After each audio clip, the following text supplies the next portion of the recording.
All right, everyone, welcome to, where are we here? Northampton Reparations Study Commission. Let's do roll call. Bill Newman is not here. Felicia Lundquist. He is here. Oh, Bill's here. Oh, there you are. I didn't see you. You had not a big name. You have a small name in your box there. Welcome, Bill. Felicia Lundquist. Present. Garrick is unable to make it, he told me. Jeremy. Marissa. Is Marissa here yet? No. Marsha Morris. Hi, Marsha. Here. Usman Power Green here. Happy New Year, everybody. Happy New Year. Happy New Year. Renika. Is Renika here? Not yet. Rachel. Here. And that is all of us. All right. And we have some people in the audience here as well. So let's get things started on our agenda. Do all the commissioners have their agenda present and handy, or do people need to grab it offline? Those people online, you guys are all set? Thumbs up. I have it. Ready to roll? I will assume by the no response that we have it. Okay, cool. So let's approve the minutes. Do we have a second? I second it. All right, let's go through. All right. Bill Newman. Yes. Felicia. Yes. Marissa is not here. Marcia? There's approval of the minutes. Marcia? He's still there? All right, we'll skip you down. Oh, sorry. Yeah, I didn't realize my silence thing was on. Yes. Okay, great. Usman Power Green, yes. Renika's not here yet. And Rachel? Yes. All right, great. Let's move to public comments. Do we have people in the room?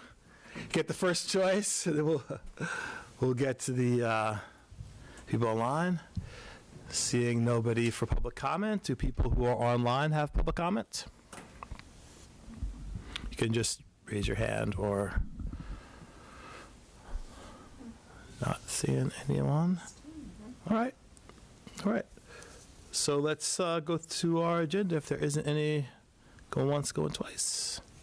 Okay. So next on our agenda is just the update on filling commission vacancies. I have a meeting tomorrow with the mayor and city councilors to discuss that. So that's now on the books since we spoke last, Sage.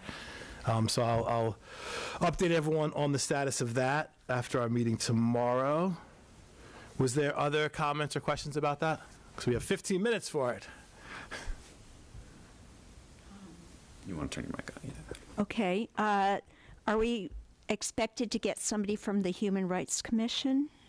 I'm not 100% sure Okay. the details about it. I know that we're going to meet tomorrow and go through the list of people who were initially interviewed. Oh, right. That was in the email. Yeah. So, yeah, outside of that, I'm not 100% sure. Okay, thank you. Yeah, no problem. Anyone else? Yeah, new news. It just came to me email late afternoon. So, nothing else about that? I'm sorry. You said moo. What is that? No, I said new news. Like it just came to me in the late afternoon that we have a meeting tomorrow. Mm-hmm. All right, great.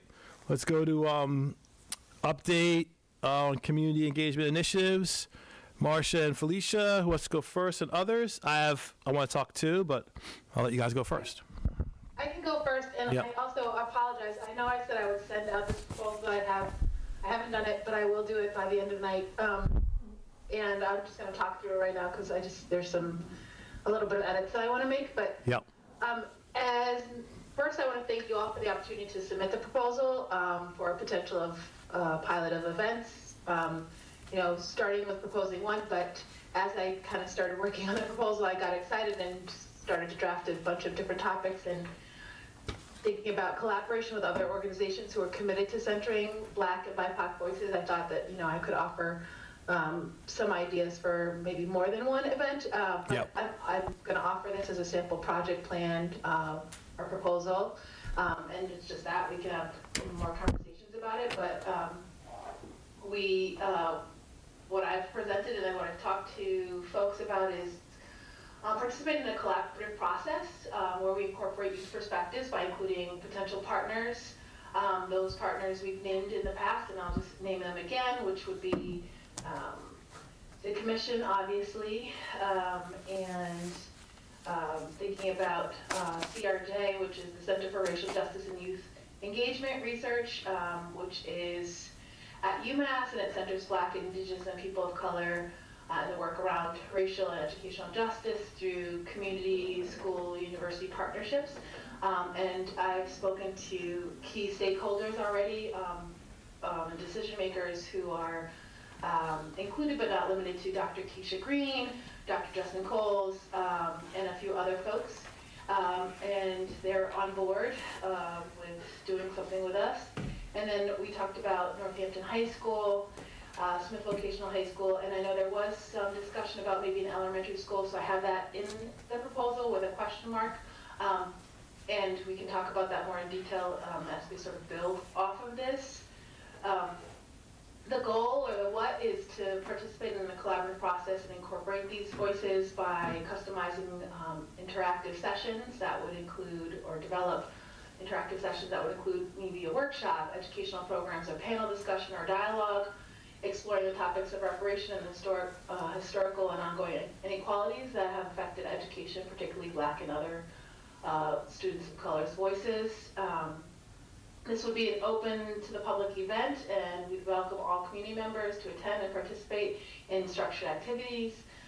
Some of those structured activities I mentioned, but also there might be opportunities for some small group practice or Q&A, and this would really be determined based on the sort of collaborative amongst these different groups once we get together. Potential dates, we would mutually agree about a date or time. Ideally, when I spoke to the CRJ, they were taking a spring semester. I had mentioned perhaps we could do it at the end of February if we had the capacity and the time permitted to do something during Black History Month. Again, if calendars and planning permits. I know we're already here at the 7th of January. Potential locations, there's a lot of potential locations, could be at any of the potential collaborators' locations, so either at the high school, one of the high schools, at UMass, or somewhere in Northampton. Some of the topics that are proposed, general ideas and questions and potential discussion topics include education, community engagement, development, empowerment, and reparations of like, how do the legacies of slavery and colonialism continue to constrict possibilities for Black, Indigenous, high school, college, and if we did incorporate elementary students, and how does that impact them and their communities and their identities? Thinking about also topics like reparations. What are reparations? How do we define it? What does it mean to them or to you? Movements and where do we go from here? Looking at reparations and policies, procedures, and practices to seek compensation or repair. Thinking about communities and exploitation, oppression, and abuse. Also, one area that I thought could be really useful, and again, this is based on what folks think, would be reparations, the redistribution of wealth, economic equality, and education as a means for social justice, and exploring and examining educational responsibilities, assistance, funding, and support for programming to teach Black and BIPOC youth historical knowledge in the public and private sectors of schools, looking at tuition-free opportunities for education, scholarships, and student loan forgiveness, thinking about what roles of education in the pursuit of reparations plays a part, and thinking about decolonizing wealth and philanthropic practices, and then also resistance and resources, and thinking about recognition, movement to repair, and adequate for redirecting resources as a collective community, and building community care, and examining intersections between speculation and liberation. So there's a lot here. I don't want to ramble too much, but there's several topics that we could potentially do programming on, one or more. And again, bringing together the youth from the different collaborative partnerships would allow us to kind of examine this more and also to gain more feedback. I'm offering this as a sample proposal. Goals would be expanding and understanding reparations and communities and experiences, and building relationships across many different partners and communities. And we would start off with doing something around, like, in terms of the actual sort of outline, introduction and framing, and then looking at some of the historical backgrounds, and then interactive activities, and some Q&A, and some type of closing. So again, potential collaborators would be Northampton High School, Smith Vocational, Center for Racial Justice and Youth Engagement Research at UMass, and our commission. Are there any questions? Yeah. Recording Yes. in progress. That's fantastic brainstorm list of topics. Yeah, I want you to do all these, or you know what I mean? They're so good. Yeah. So two quick questions, and I'll pass the mic to others. The first, if you were to rank those, Felicia, in terms of capacity, likeliness of being able to execute it, over the next period of time, because I like all four. I'm struggling choosing. What would be your order? What would be the first one, second, third, fourth? Because I have four. I think that looking at reparations and the redistribution of wealth and economic equality in education as a means for social justice is something. It's like, I think there's a lot to unpack there. Yeah. And I think that high school students, college students, community members, I think we all could really engage in that and looking at what are the educational responsibilities, what are the responsibilities of community. I think assistance, funding, and support for programming and teaching Black and BIPOC youth, historical knowledge, especially where, so much has been attacked around conversations around, critical race theory and, reparations and just DEI stuff. I think that I would start there, but I really would want to hear more from the youth and some of the other collaborators. Again, this is sort of a sample, giving some sample topics. I think that there's so much there that, and I also like the idea of, when I think about students, I think about often movements, and so reparations, I think we could also start off with some of the foundational framing of, like, what are reparations? How do we define it? What does it mean to you? What's movement, and where is the movement at, and where do we go from here? And we could kind of break down, again, policies, procedures, and practices, and seeking compensation and repair. So those were those are my two areas that I like. And I think.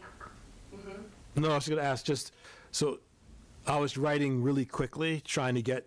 Was there four, or was that like two, and everything you were saying were wrapped into two? Those were two. Okay. Sub questions. I will send this to you. Okay. All of you. I just I want my messy notes because I'm a person that does little sidebars and I need to clean it up a little bit. So sure. Anthony, thank you for the email, and I promise I will send it to you once I clean it up a little bit. Okay. No, that's fine. And I just want to ask two more quick practical. One is, how long would either of these two sessions be? And what I mean by that is, would we book something for 3 hours or 2 hours? I'm thinking, again, this would be more of a collective effort, but of course. I propose 2 hours. Okay. Because I think, and I also would propose that we do, in terms of the format, I know that in-person is important, and I also know accessibility is important, so I would, if we have the means, the resources, depending on where we go and who we do this with, in terms of the location, if there is adequate equipment, I would suggest maybe even trying to do something hybrid so that folks can Zoom in or participate if they're unable to physically be there. And so when thinking about sort of virtually, I don't think people can do much more than 2 hours. So I would say 2 hours is my recommendation, but again, I would love to hear more from other folks and collaborators, but this is just the proposed. Okay. 2 hours, possibly hybrid, and in person too, with hybrid obviously in person and online. But so we'd have to think about where we'd have it, and maybe it would make sense for either maybe Smith Voc or the high school, or one of the schools might make sense for an event like this, given the at least the one with redistribution wealth, might tap into not teachers, maybe teachers, but I was thinking parents also, and really get community members active. So, okay, great. Who's next? Who wants to chime in or offer insights? Sure. Go ahead, Rachel.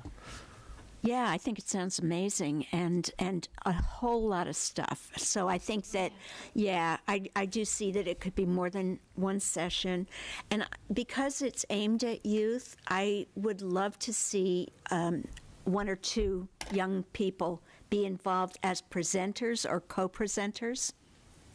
Yes, that is the goal. That's also here in the proposal of that. I think we have to center youth voices. And so I had mentioned in the proposal under each sort of potential collaborator, key point folks, point persons, or decision makers, and Jeremy is definitely on there.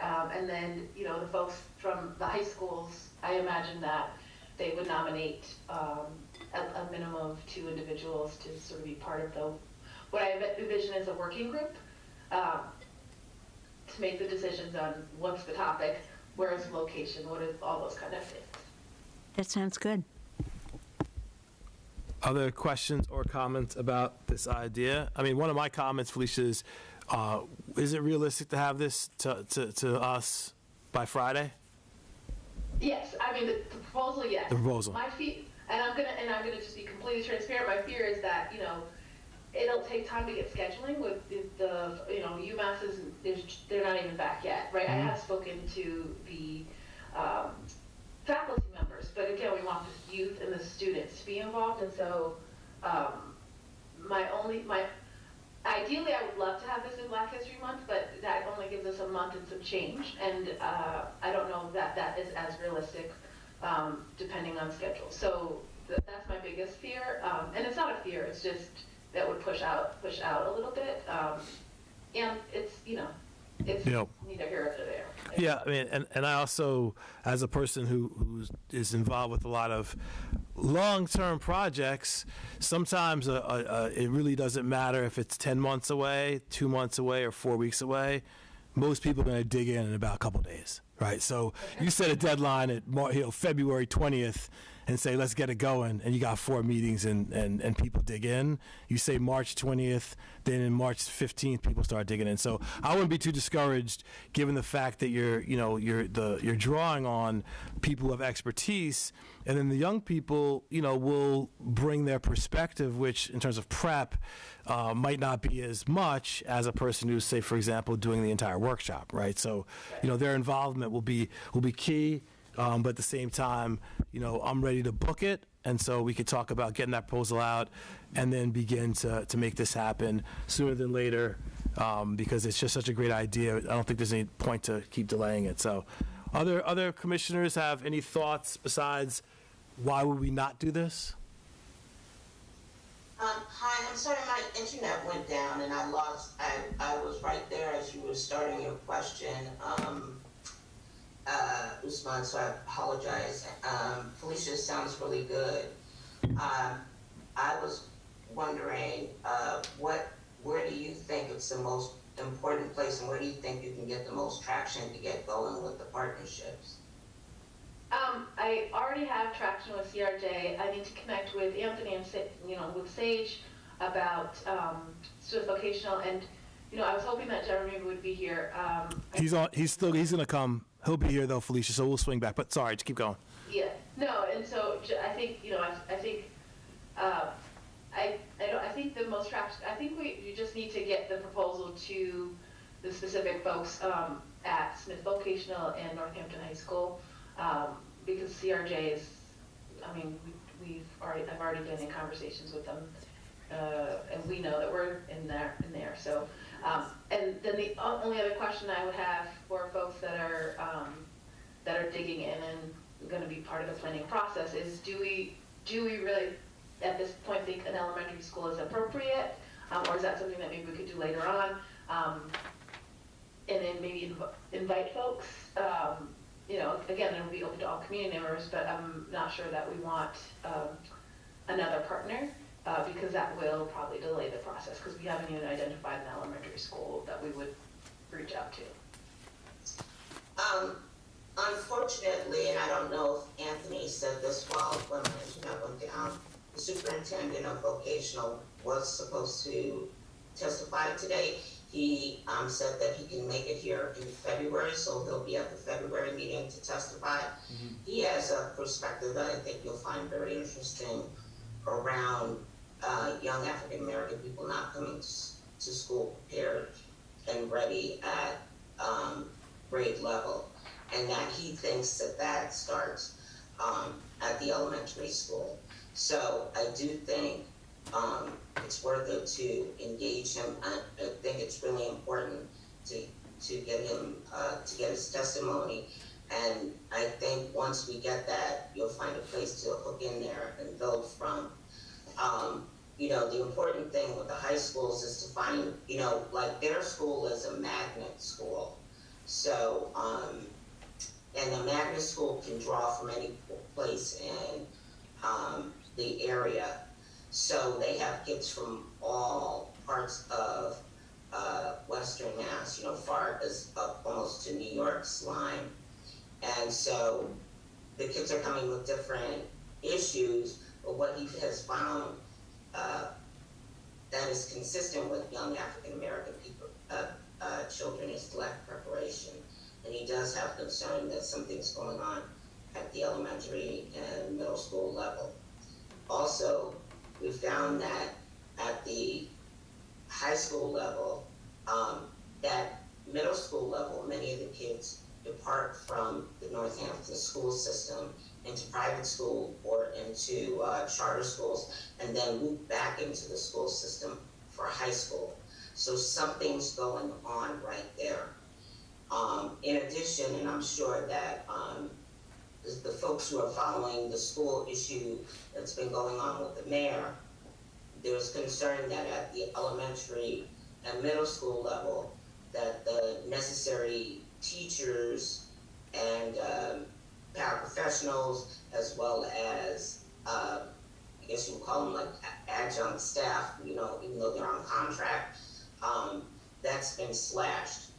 And so young people, especially now that there's more and more young people that are coming in as second English as a second language learners, they're not getting what they need at the elementary level to keep up with the kids then to be ready for high school. So when we look at young Black children, we have to look at that as, African children or maybe children from South America or Canada or wherever, not being able to keep up with with English as a second language because there isn't an immersion program in Northampton. So just some things to look at and think about in the planning. I appreciate that, Marcia. I actually, one of the topics that I didn't ramble off because there's just a lot, I really got into what can we talk about? But to speak to the areas that you just kind of mentioned, one of sort of the broader topics could be reparations, the importance of improving education opportunities, health and wellness, and support for Black and BIPOC students past, present, and future.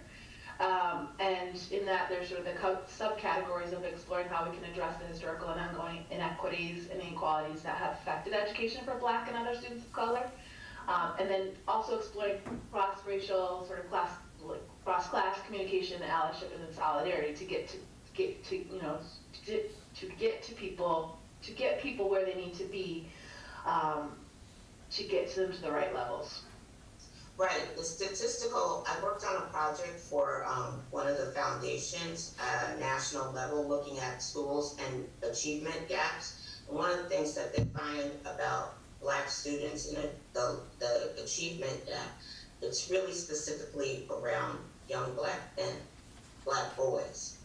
And I would try to figure out, and we've never asked for granulated data in that way, But when I was working on that project and we granulated the data, that's really what we found, was that young Black boys were not at the achievement level that the other students were.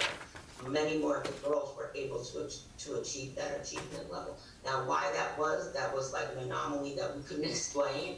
You know, like it didn't make why that happened, and it wasn't like the kids were segregated in school, like, you know, going to boys' schools and girls' schools. You know, they were together. So, you know, that's just an interesting thing, and I don't know. And that was achievement gap nationally, so I don't know if that is the same in Northampton, but it would be worth looking at if somebody had the time to do that. And actually, when we did our event in January, one of the social workers that runs a program had been coming to our meetings, and he commented on some of the issues that he just saw in a couple of meetings he went to around young Black men. So I do think it's something we should at least look at. And why, you know, it may be that Northampton reflects what goes on nationally. That was just my thoughts on the matter. Okay, thanks. Other commissioners have any thoughts on the idea Felicia's presented? Jeremy did just join the call, but Oh, great. Hey, Jeremy.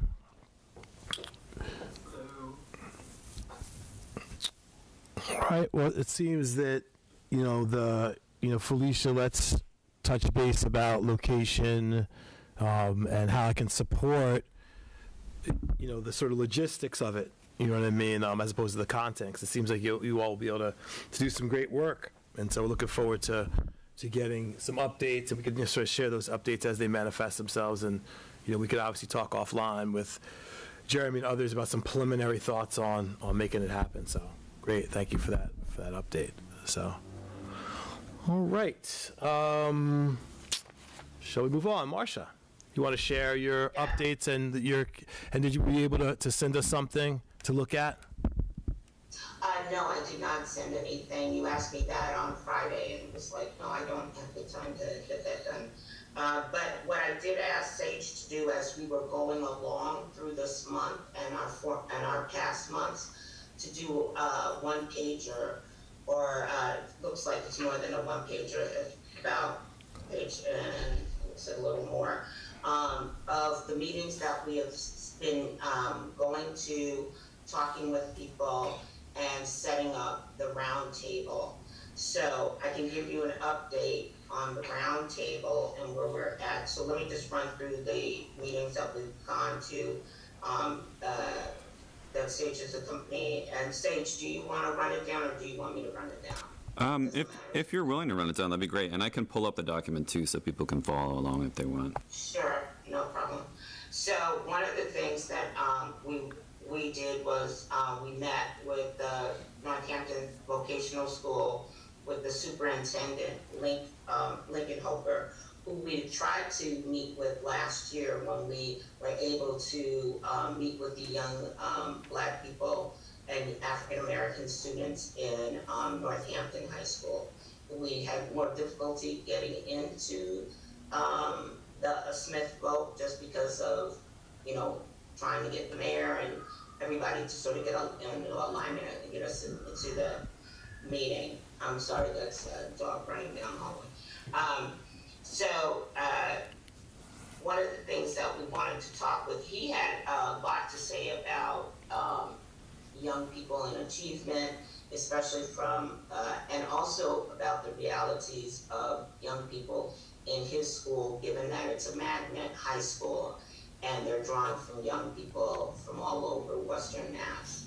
He did talk about achievement and the areas which he felt he had concerns for. And he also talked about young Black people having issues interacting with some of the white students and some of the issues that have come up in terms of race and cultural mingling, so to speak, and some of the white students being somewhat hostile toward the black students, particularly some of the rural white students, and having had met with parents and so on, and also found that was at the parental level as well.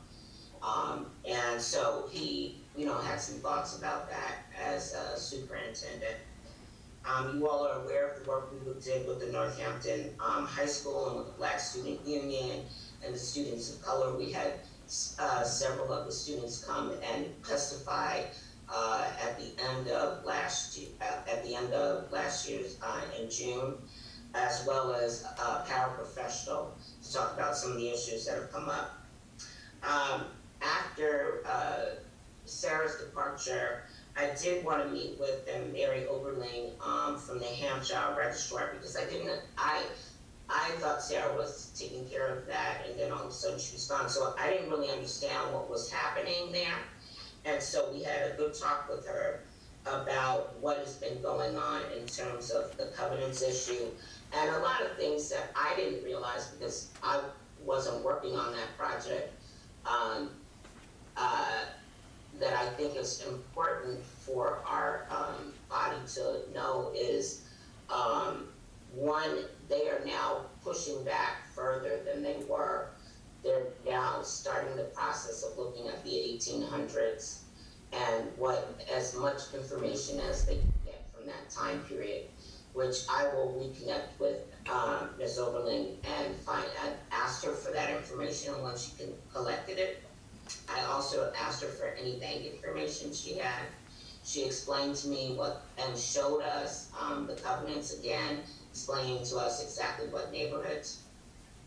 And much to my surprise, and I don't remember, but it may have happened in our group, that Marissa and Bill had come together and helped find a lawyer pro bono to start to work with Ms. Oberling to cure some of these deeds.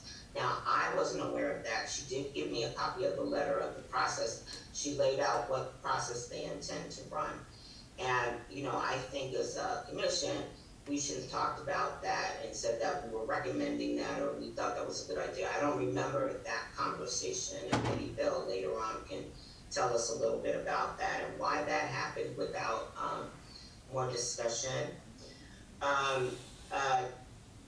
Actually, Dylan Gaffney is a person that I've worked with in the past when we were working with the when I was working with College Church, and Anthony was helping me with that project as well.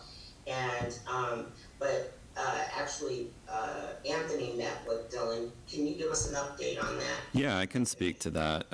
Essentially, Dylan let me into the vault of Forbes Library, which just has a phenomenal amount of documentation, most of which has been digitized, but most of which hasn't actually been read through and parsed. So while they have already done a lot of excellent work in terms of research that could be used for any educational programming, there is still a lot to go through there.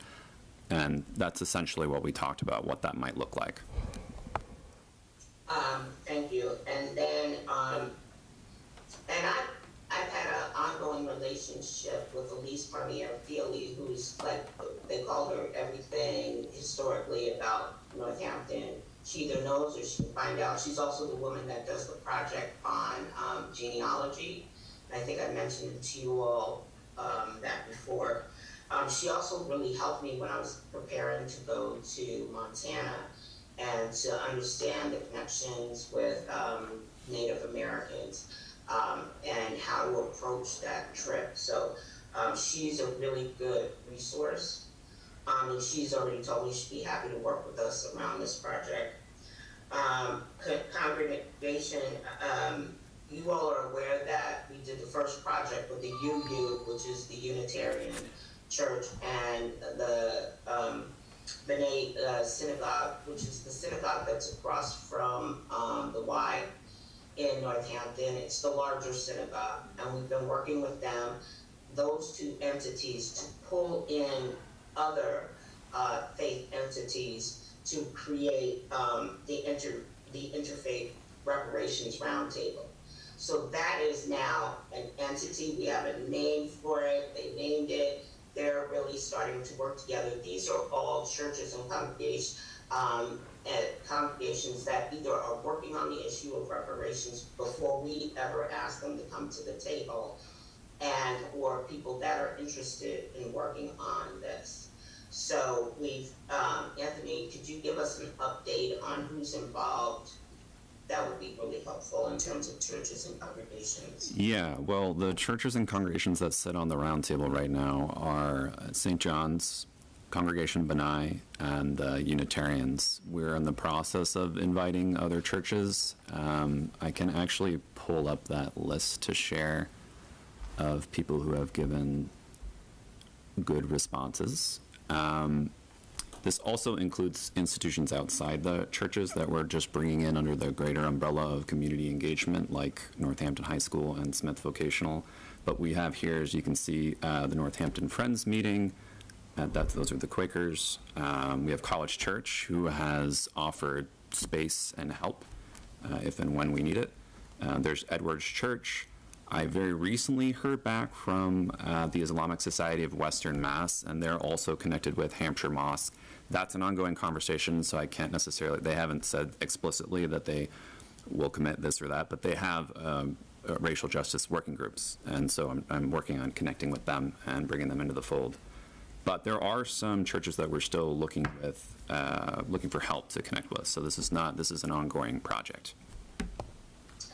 First Churches, once we did our first event, which Brittany and Usman were a part of that panel as BIPOC panel, and actually the whole panel, I didn't think about it until later. I was like, wow, that whole panel was African American folks on that panel talking about genealogy and reparations. We had a woman from, which I've always been very interested in, a Gullah woman from South Carolina that now lives in Georgia. The Geechees. If anybody's ever seen the movie Daughters of the Dust, a really incredible film on the Geechee. So that first event, we had 93 people at that event. That went really, really well on a cold Saturday evening. And in early December. And so from there, the group decided they wanted to do a debrief. And at that debrief, it was decided that this team of churches with two synagogues, the second synagogue has expressed interest. I don't know if we're going to get them there, but this group has said they want to go forward and coordinate their efforts around reparations for Northampton, specifically as an interfaith group. And so we would have started planning naturally, but at the event, and I mentioned it to Usman as I was leaving, Reverend Sherry stopped me and asked us if we would be willing to do something for Martin Luther King's birthday. So the interfaith group is going to be doing a talk on what reparation things are going on in Northampton that are at the interfaith table. So we will have a table in the evening at the Martin Luther King Day. It's going to be held at First Churches. I'll get a flyer out to all of you. I'm waiting for the final flyer to be done. I will be looking for a couple of the commissioners to come to that. The last Usman, I talked with you about that, said he would be interested in speaking at that table. The other people, there's also an event going on during the day at, what's the name of that? I always forget the name of the Bombex. Bombex.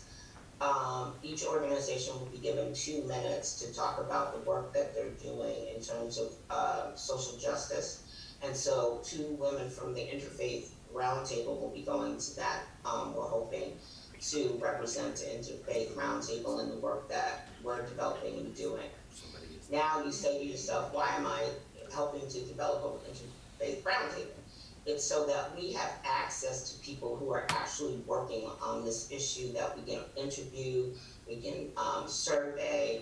They're helping us, identify Black people in the community from their churches, and I think there's one Black person in the synagogue. That's the reason why I helped bring all these people together, and they were interested in coming together to do coordinated efforts. And just in that first effort, when we work together and use our various networks, we can really do a big reach. What I will say, and I did talk to Usman about this, in any process that you develop, there's going to be unexpected outcomes, and also outcomes that that are great. You find out something you didn't intend. So one of the things we found out is the interfaith roundtable is a great way to build allyship. Not necessarily a great way to identify Black leadership in the community. We will be able to identify probably 20 to 25 people. They may overlap with the list that we're developing, which is our second strategy, the 100-person Black leadership strategy. So we'll figure that out as we get that information in. The issue that I think will be the third strategy, which we're now going to start developing, is, okay, so where do Black people connect in this community if it's not through faith? So we're looking at various ways that people may or may not connect, maybe through organizations, have a letter into Smith College to see if we can connect with staff over there, identify any volunteers for various things like when voting. I've seen some Black folks' faces at the voter registration. We're going to have to look at non-traditional ways to connect with Black folks that are not the typical ways that you communicate with Black folks that are the easy strategies to find them, such as public housing and, I can call up the housing authority and I can identify every Black person that lives in public housing. I could look at, mixed-use housing as another strategy. Some of the local developers as a way to do it. But we've got to start looking at things like Chamber of Commerce, universities. I think UMass is another good place. Probably there are people, as a matter of fact, I met a couple of people that live in Northampton but work at UMass. So we're going to have to start to engage people in a different way. And for that, we need leadership thought. And I had tried to get a team of the Black commissioners together so that we could have that conversation. But I may have to do that individually because there wasn't a rousing, response to the email that went out. I did reach out to each commissioner, and hopefully I'll at least be able to connect individually. Anything that I missed, Anthony, about what we've been up to? I think that just about covers it. Okay. So we've got three main strategies. Now I'm moving forward with working with Usman hand in glove to help him to identify the people he wants to interview and survey for his project. We met and talked about that on Friday. And that's the next piece of work that hopefully we can be effective in helping by doing community engagement. There's also community engagement with the team that's being put together.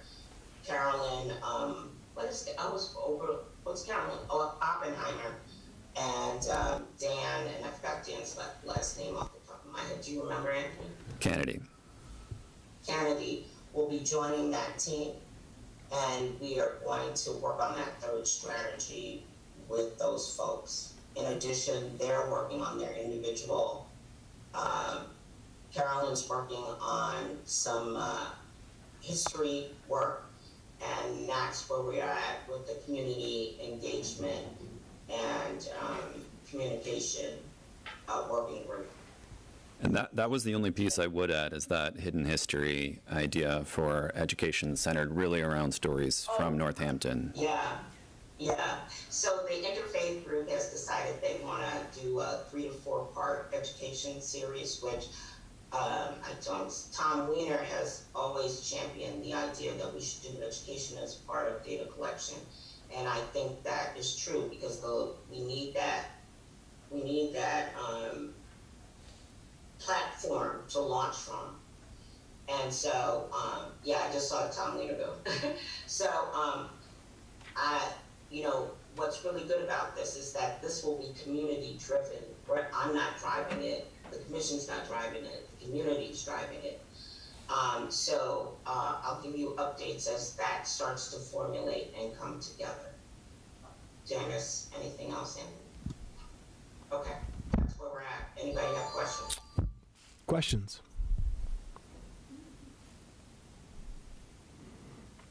All right. I don't see any online. All right. Thank you, Marcia, and for the work, for the update, and we're looking forward to the roundtable, and also we can get into the MLK event questions as we sort of progress and move forward. So the next item on our agenda, if we have, go ahead, Jeremy. I didn't see the hand. Okay, I don't really have I guess I have a question for Marcia. Yeah, go ahead, ask it. Okay, it's about the flyers and such. I was wondering, are these going to be like around the town and like printed out? Because I think I'd like, if I could, have access to these flyers and give them to BSU and other groups, to come to this. This. The MLK. Yeah, the MLK thing from Interface on First Churches on Martin Luther King's birthday. Yeah, I think that would be. Bring them there as well. That'd be great. Anthony, can you get those to Jeremy? Absolutely, yeah. And Jeremy, I will be circling back to you once we establish the work that we're going to do with inside of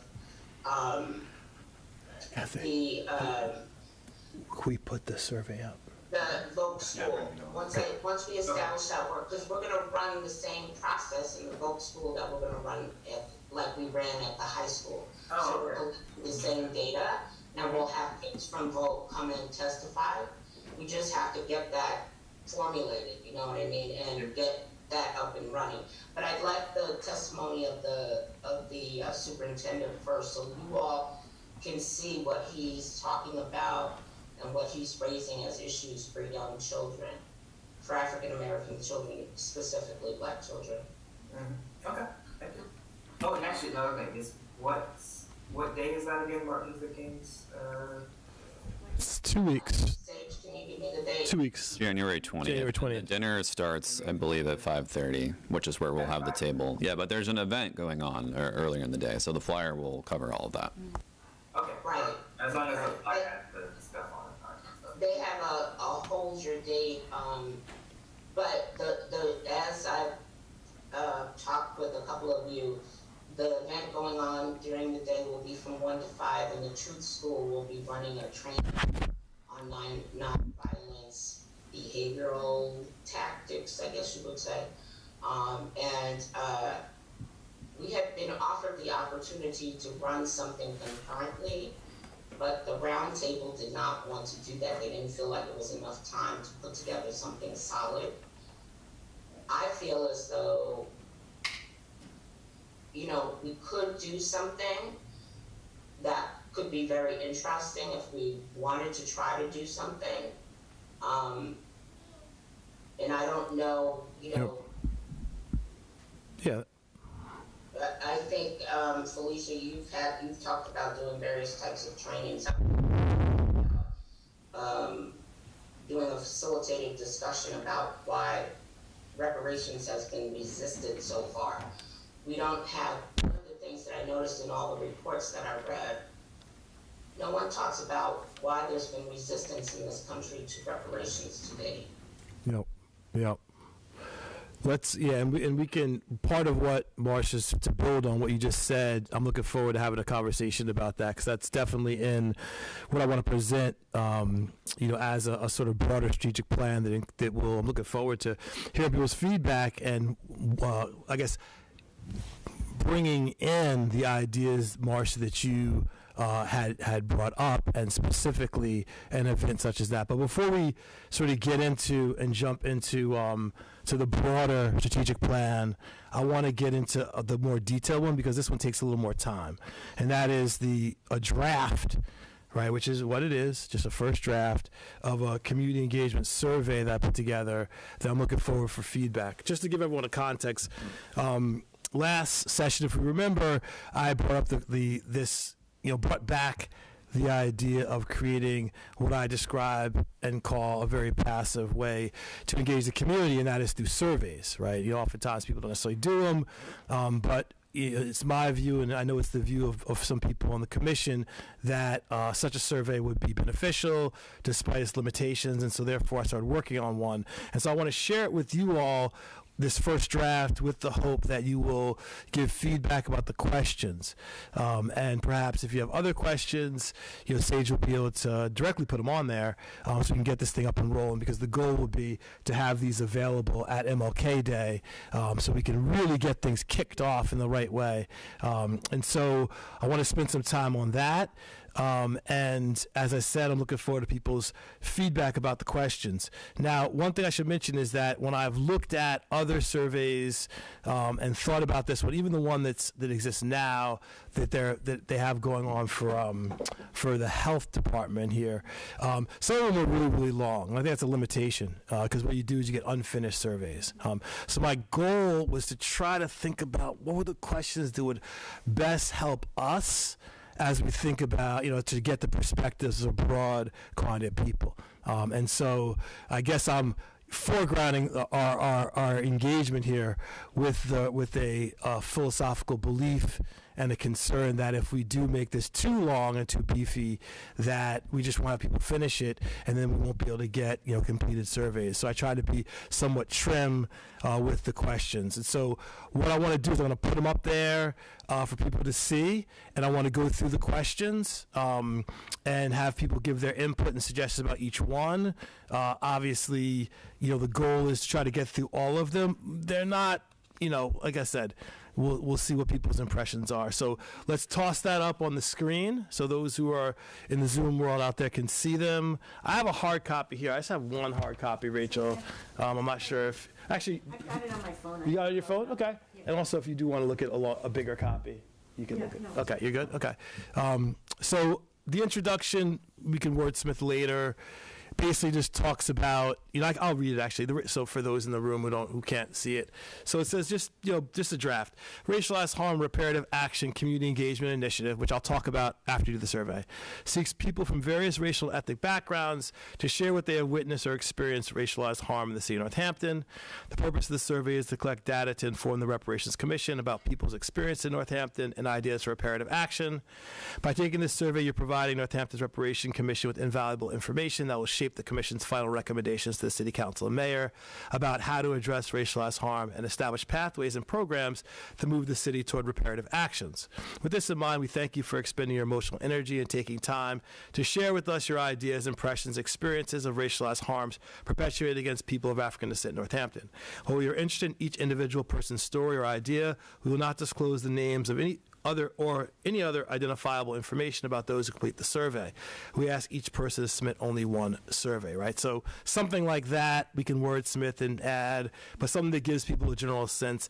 I've thought about, including more about the actual charge of the commission, but again, I worry with too much written that people are like, I don't even want to read the beginning. I sampled the beginning of my 20-year-old, and the person was not even interested. It's like so jumping right to the questions. So anyway, so that's to come. So first, the second part, or really the first part, I guess, besides the intro, has to do with racialized harm. So the first question, thinking about your experience, have you ever personally experienced discrimination or been, I should say this. The actual part one of the survey, which we could spend time on if we get to it, but it's just demographic information. Good. right? So I don't want to. I took the ideas from other surveys about what demographic information we should ask. I'm totally open to taking out some or adding some, but that's less of consequence, in my opinion, than getting your all's feedbacks on the actual questions, right? So the first thing people have, like, age, how you identify, religious affiliation, those sorts of things, will give us a sense as best as possible, employment status, to give us the best as possible the type of the person that's completing the survey. So that's part one. So part two, after they go through that part, are these questions around racialized harm, and part three are reparative action ideas. So thinking about your own experience, have you personally experienced discrimination or been treated unfairly because of your race or ethnicity in Northampton? Would be, and again, the order is up for conversation also, but I put this as the first question. Thoughts, comments, should we delete it? To me it seems like it's the heart of the matter, so and I went with this format for comment also with sort of yes regularly, yes from time to time. Some of this is from what other folk had used, prefer not to say, and then I put, which will be bigger obviously, if you feel comfortable, please use the space below to share with RHRA, which I'll talk about in a second, any details about your experiences, right? And that's going to be pretty much after every one, to provide people with the opportunity, if they want to write in, type in, right, whatever they want to share with us about that. So that's why you have that piece right there. Comment.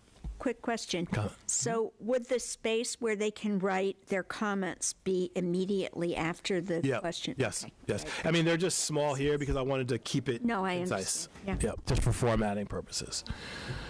All right, maybe we'll go through and maybe we can circle back if people have other sort of questions. Okay, so have you ever been singled out or disciplined by your employer, teacher, or community member because of your race? Logic behind that question is, has to do, I think it's kind of obvious, but, what part of the challenge of racialized harms are the ways in which people are singled out. And so I thought it's sort of important to have a question that deals with, to give us a sense of that. Comments, thoughts? Or? So let me just back up here. Yeah. So is the idea that this is specifically going to be people that present as Black? No, not at all. Not at all. This is going to be to anyone, or who is the audience for this? Yeah, so the audience is anyone. So I have two thoughts about that, particularly for this question. Is one, we could put in there if you are, a person of color, etc. Do you know what I mean? Marsha, that's fine to put that in. I also thought with the demographic data, we would be able to sort of correlate that too. So we would know that this particular survey came from someone who identifies as African American or a person of color. But I'm fine with, if that's what you're suggesting, Marsha, changing the language so it says something like, if you identify as African American, have you ever been stopped, confronted, etc. Is that what you suggest? No, I'm not. I'm trying to understand who are we targeting. So are you saying that, if let's say you have someone out at the grocery store, let's say shopping shop, are they talking to any Northampton resident? Are they talking specifically to people of color, or is no? Yeah. So just to be crystal clear, this survey, anyone can fill it out, right? And so the question will be, do we have a subpart in questions that point that out more specifically? So all the questions here, not every one, because some people would not find the question relevant to them. Maybe NA, for example, does not apply, right? We can put that in as a possible idea. See what I mean, Marsha, to accomplish that? Well, I'm trying to find out what is the purpose of surveying white participants about these issues, about have you ever been stopped in front of your question for some violation or law by a person in a position of authority? Yeah, so the answer, go ahead, Felicia. No, I was just going to say that, this is there are multiple questions, we're just looking at a few, and I think that ultimately we're looking, you're doing this, Usman, but I would imagine that we want to get feedback and gather information from all races and all residents, because then it'll give us a larger picture of what are people's thoughts within the community cross race. Yeah. And actually a question, speaking of that, and I just saw your hand, Rachel, a question that maybe the next question, Marcia, would be, if you are not a person of color, for example, have you witnessed this happen? Do you know what I mean? For some reason, I think I had that written in a draft, and maybe it didn't make to the final one. But so another question that would be for, if you don't identify as African American person of color, have you ever seen or been involved with, or witnessed an example of that? So that might accomplish it as well. What's your thoughts on that? Actually, shall we let Rachel and Marcia, or do you want to respond to that? No, I'm just trying to understand what we're doing here. So that answers some of my thoughts on it. Okay. Rachel, go ahead. Yeah, my thought is that a lot of this may not pertain to white people. However, you could also look at it as a little bit educational. Yep. So that, there might be people who kind of start pondering these questions, even if they're not African American. Yeah, great. And I think either does not apply or to add in, or we could add that beginning part that specifically says, like, if you're an African American, have you ever experienced it? Does anyone have a preference? Judy is trying to get in. Hi, Usman. Yep. So I really like what you were talking about, have the demographics. You're going to get the info about like what categories people belong to. Yep. Later, you can split the data. Yeah. So Yep. it feels to me cleaner not to do if you are this kind of person, not to do that. That takes me back to question number one. Anthony, can you pull us down a bit so I can see the first one? So the first one says, have you been treated unfairly because of your race or ethnicity? Yeah.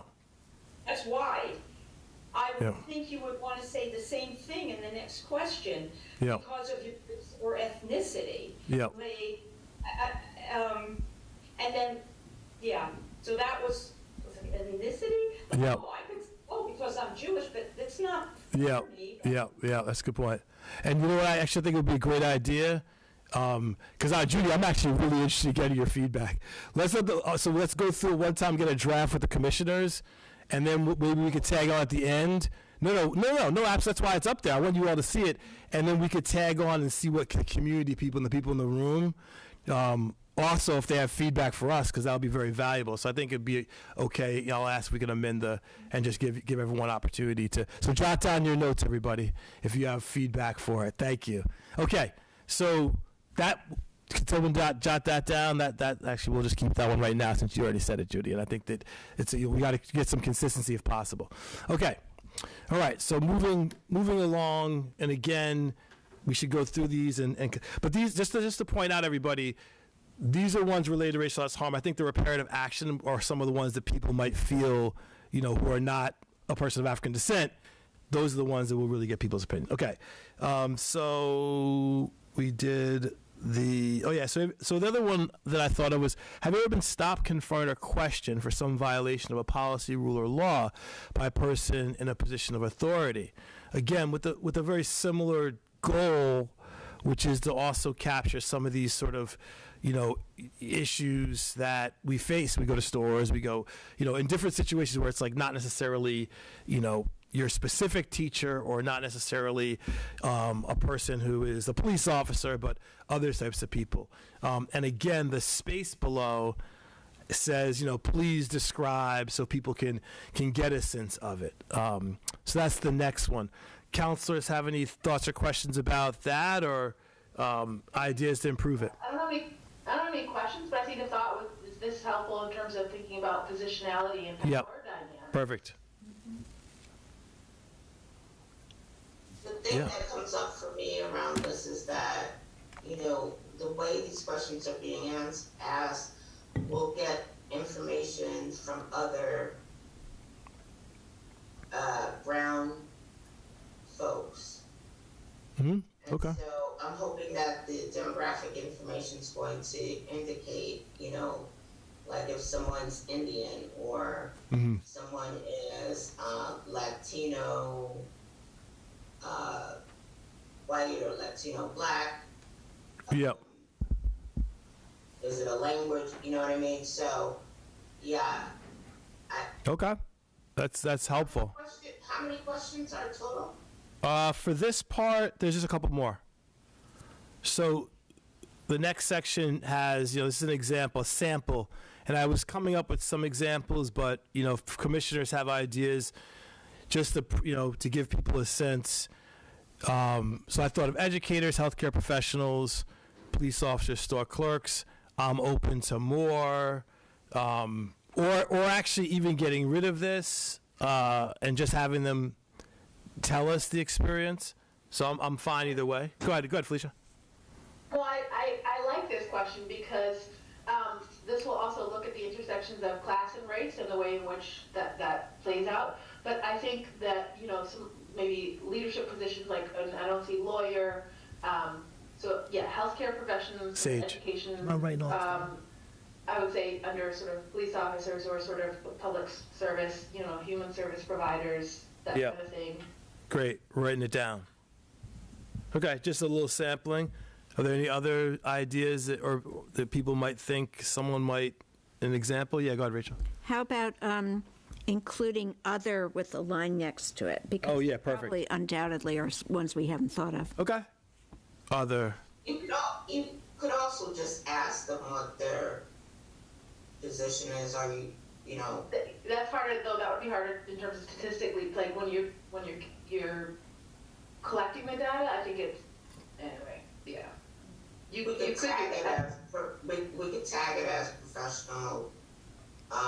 Instead of trying to granulate it at this level, just do like professional work. I forgot what they call carpentry and all of that. There's a term for that.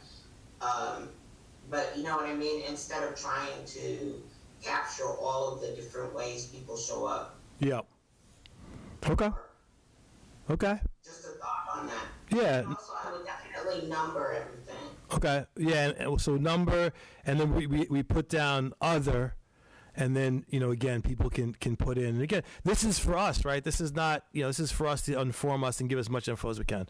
So, and I was thinking about space. I think that one of the things that I'm not sure if many people who are not people of color know, but in Northampton, the spaces in which you have heard racial slurs shouted at you, for example, is something that I think might surprise people. And so to inform us a bit about the types of places, I sort of came up with a list. Again, I tried to actually keep it in line, so it was on a million different places, some that I think might be helpful to us. Again, we can cross out any of these. So just at your place of employment, at your educational institution, while shopping or purchasing something, at a playground or park, or doing a leisure activity, a city function, sporting event, when in public. So these are just possible checks of examples that might come up. Any thoughts on that? Go ahead.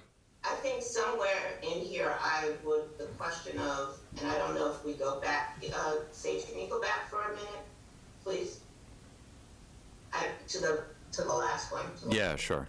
I don't know if we need to say you said disciplined or have you been stopped from friendship? I would also say followed. Okay. Put that in. That's a lot of what goes on. From my perspective, people say to me, it's more about being followed, watched, that kind of thing. Okay. Does that make sense? Yeah, no, I think that's a great idea. Would you put that in the question that says, have you been singled out and disciplined, or have you been stopped? Where would you put followed? I mean, have you ever been stopped, followed, confronted, Okay. or questioned? Okay, and there's a point for people to specify. Okay. Okay. And then the last one goes back to this sort of idea. It says, in your experience living in Northampton, have you witnessed anti-black discrimination, slurs, or harassment towards someone because of their race or ethnicity? Right. So the last one is attempting to broaden out the group. I mean, obviously, black person could answer that too, or a person of color, right? Can can also witness it too. But this would be something that people could explain or talk about, and it may be the first time they ever bring it up or talk about it. In some cases, I put yes or no. I think the piece that's missing for me is the subtlety stuff. Okay. Do you have an example of one? Yeah, like, well, it's like the following somebody around, watching them when they're shopping, or what the certain languaging, the way people speak to you, ask questions. The other thing is, I don't understand why you said anti-Black discrimination. Just a phrase to point out the type of discrimination. So you mean Black? Have you ever witnessed a Black person being discriminated? No, something against Black people. Yeah. Anti-Black. Anti-Blackness is specific to, like, when we think about colorism and thinking about community within the community, we even see some of that stuff. So.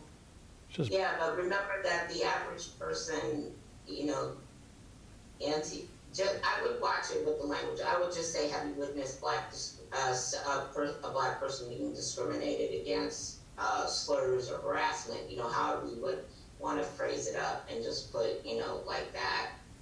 Or maybe. Or if that seems like, you know, there's a gap with language, we could just define anti-Blackness as action and behaviors and attitudes, you know, that minimize the full participation of Black people in society. Yeah, send that to us. It's like language the average person doesn't use. Yeah. I hear you. I do hear you, and so if we can make it accessible language, and also I think that it is important for people to, like, as we are talking about educating folks, this is an opportunity, because this is a term that is used, you know, in many circles, maybe not all circles. So this would be a learning opportunity to offer the term and describe it. Could you? Do that in one of our education things. I think that would keep it just as, you know, universal as possible. But, you know, I'm not writing it, so just some thoughts. I keep it universal. Okay, well, and that kind of languaging and stuff is, you know. Okay, and Felicia, if you want to send me that definition you just said, real quick, write that down and send it to me. We can, you know, I'll try to wordsmith it a little bit and pair it so we can get it nice and tight. But that's a fair critique. Definitely want people to not be turned off by the phrase, even if it can be. So those are the primary ones revolving racialized harm, and they're obviously broad.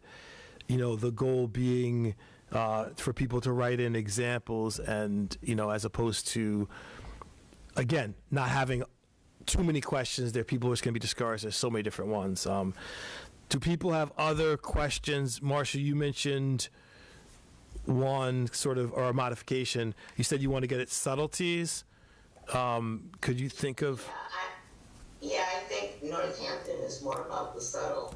You know, people don't like to come out and be racist towards you, or it's all in the subtlety. It's the being followed around. It's the, you know, as you walk out the grocery store, you know, you're the person who gets checked and the other people don't get checked. Yeah. You know, it's like that kind of stuff more than I found it to be directly, you know, like somebody yelling out the N-word or something like that. Yeah. I think Jeremy might have. Jeremy, maybe yours and my mind may be going to the same place as Marcia fleshed it out. But yeah, go ahead, Jeremy. I was wondering if you wanted to add something, a question perhaps about microaggressions. I was going right there, brother. We're on the same page. That's and in the spirit of what Marcia mentioned, I was just jotting down like maybe a way to describe microaggressions. So it's like subtle, you know what I mean? So people aren't turned off by the phrase microaggressions because they may not know what it means. But thank you. We're on the same page. So we'll add a question, you know, for final, you know, just so y'all can look at it. I'll send it to you. That'll be included, Marcia. that includes like subtleties and maybe some examples, with also a space for people to say, please describe. And maybe that'll be one that we get some of the best, best descriptions of the types of ways in which they're sort of enduring this sort of racialized, being, et cetera. So, okay, great. Yeah, that's really helpful. Are there other? Yeah, and around the subtlety, I think it's more like the following and all of that, but that you can feel people's discomfort with you. You know what I mean? You can feel the discomfort around being, which I don't really understand anyway, because I mean, black people are all over the place in Massachusetts, but yeah, there's sort of like a discomfort level that sometimes I feel like, I'm sort of confronted with, and I don't always understand it. It's like weird stuff, like I was filling out, doing something, and somebody kept saying stuff like, fight the power, and, want to do the handshakes and all that kind of, it's like really 70s kind of weird stuff, and then it's like you're uncomfortable, you're immediately sort of made uncomfortable. So how do you want to phrase that? Maybe there should be the young people spoke right to it, people putting hands in their hair and making comments about the way they speak or the terms that they use. And I think that comes up as adults. Yeah. So I just wrote that down, and so I'll come up with a question for people, basically, have been. So I basically were just jotting down, Marsha, just sort of off the cuff, but like, have you ever been in a situation where someone racialized you by, I'll use those for example, and I'll use some of the examples you mentioned. Do you know what I mean? To sort of get at, it's a shade away from the microaggressions. It's like microaggressions, but it's also giving us even more specific examples of the types of discomfort that a person endures, sort of being in line, or jokes, humor, sarcasm, condescension. Exactly. Yeah. Exactly. Good. Condescension. You speak very well. Yeah. You seem very educated. Yeah. Okay. Great. That kind of stuff. Those create all sorts of barriers, assumptions about your intelligence or your degrees or whatever about you. Okay. All right. Yeah. That's a solid 2 more questions. 1, 2, or 3 more actually. All right. I think that's, again, in the spirit of not over, being able to get feedback on people not. Okay. All right. Where are you going with this question about, do you support the following reparative actions being taken by the city to address past? My understanding is they haven't really done anything yet. Perfect. You're moving us along, Marsha. Excellent. Okay, so the next part is basically really straightforward, actually. So these are listed in order, the ideas that we have on the draft proposal that we put together. And so what this section is, this beginning part of the section, Marsha, is people giving feedback to us about the, basically about what's in the draft proposal. So all I did was take each one of them, and then, the format is still a little jacked up, and just have people say whether they agree, disagree, and explain if they support it or not. Does that make sense, Marsha? Yeah, I'm not in favor of this stuff, so I'm just, I understand what you're trying to do, but I would ask us to try to find out what Black people specifically are thinking about in terms of reparations, reparative action. Yep. As opposed to saying, do you think we should rename a major thoroughfare Sojourner Truthway? Yep. Folks haven't even been in conversation with us. They don't know all the talking back and forth that we've had about that.